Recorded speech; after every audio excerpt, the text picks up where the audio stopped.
Historias perdidas. El otro lado de la historia. Hoy les hablaremos del odio bolchevique a la Iglesia. En 1918 destrozaban reliquias de los santos y surgieron insurrecciones populares a favor de la Iglesia. Mientras que el pueblo acudía con estacas, eran arrestados o asesinados. En una ocasión, un oficial cogió la calavera del venerable Sabas y escupió dentro. El pueblo se amotinó y mató a uno de los oficiales.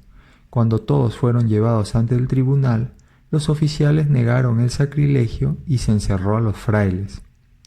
Ya en ese año, los bolcheviques intentaron hacerse con todos los bienes de la Iglesia, pero la indignación popular aplazó el saqueo. En 1921, con el hambre monstruoso del Volga, aparecería la oportunidad. Se ha documentado que muchos padres se comieron a sus hijos, que comían suela de zapatos, hierba y que roían los marcos de las puertas. Sobre esto no hay películas, novelas ni estadísticas. Los bolcheviques buscaron cómo sacar partido de la desgracia y dijeron: que la Iglesia les dé de comer a los campesinos del Volga. Son almas cristianas y compasivas, ¿no? Si se niegan, los culpamos del hambre y los desacreditamos. Si aceptan, los saqueamos. El 19 de febrero de 1922, el patriarca Tillón aceptó donar los objetos no sacramentales. Todo hubiera podido quedar en un conciliador compromiso. 26 de febrero, el Comité Central Ejecutivo de la Unión Soviética decretó confiscar todos los tesoros de la Iglesia para socorrer a las víctimas. El patriarca envió una circular considerando el decreto un sacrilegio. La prensa se lanzó sobre el patriarca y los príncipes de la Iglesia, acusándolos de condenar al Volga al hambre. Muchos obispos aceptaron darlo como una ofrenda, mas no aceptaron la confiscación. El 8, 9 y 10 de marzo se funden los cálices y las monturas de oro en presencia de los fieles. La prensa nuevamente sacó a relucir los malos pastores y los príncipes de la Iglesia y acaban por decir: no necesitamos vuestras dádivas ni tenemos por qué pactar con vosotros. Todo es del Estado y el Estado tomará lo que quiera. En Petrogrado empieza la confiscación y los incidentes, y se crea el fundamento legal para los primeros procesos anticlericales. Del 26 de abril al 7 de mayo de 1922, 17 arciprestes y seglares son inculpados por difundir la circular del patriarca. Arcipreste Saucersky había entregado los objetos de valor, pero lo consideraba un sacrilegio. Fue fusilado. 5 de mayo. El patriarca Tillón fue citado como testigo. El patriarca asumió plena responsabilidad por la redacción y distribución de la circular. El careo con el fiscal se dio en los siguientes términos. ¿Por qué menciona en la circular la pretendida persecución de que la prensa le hace objeto? ¿Qué ha querido decir con eso? Pregúntelo a quienes la iniciaron, respondió el patriarca. Eso nada tiene que ver con la religión. Reviste carácter histórico. ¿Dice usted que durante las conversaciones con el Póngol se publicó un decreto a espaldas suyas?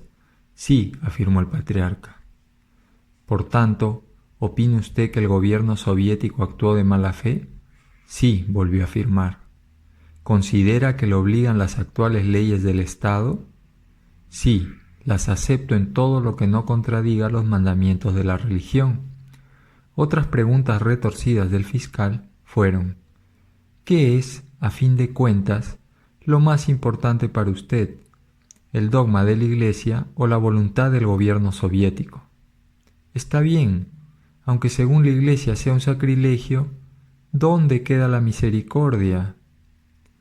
El fiscal concluyó con que el patriarca provocó la agitación con el fin de preparar a la opinión pública para un futuro derrocamiento. 11 de los 17 acusados fueron condenados al fusilamiento. Se fusilaron a 5. El patriarca fue desposeído de su cargo y confinado al monasterio de Don. Proceso anticlerical de Petrogrado, 9 de junio a 5 de julio. Sabios teólogos, especialistas en derecho canónico, archimandritas, clérigos y seglares fueron puestos en el banquillo. La acusación era resistencia a la requisa de los tesoros de la Iglesia. En la entrada del juzgado, muchas personas cayeron de rodillas y cantaron: «Oh Señor, salva a tu pueblo». El que demostraba excesiva devoción era arrestado. El tribunal amenazó con detener al principal defensor. Se dio una orden de arresto con el testigo que estaba a favor del arzobispo. El reverendo Krasniqi declaró que el clero se había conjurado para provocar un levantamiento contra el gobierno soviético, aprovechándose del hambre. Solo se interrogó a los testigos de la acusación. El fiscal Krasikov declaró: «Toda la Iglesia Ortodoxa es una organización contrarrevolucionaria». El abogado defensor se horrorizó. No existen pruebas de culpabilidad, no existen hechos, ni existe una acusación. ¿Qué dirá la historia? Se condena a muerte a 10. El Comité Central Ejecutivo de la Unión Soviética indultó a 6. El 12 y 13 de agosto por la noche, el arzobispo Beniamín, el archimandrita Sergi, exmiembro de la Duma, el profesor de la Facultad de Derecho, Novitsky, y el abogado Kovcharov fueron fusilados.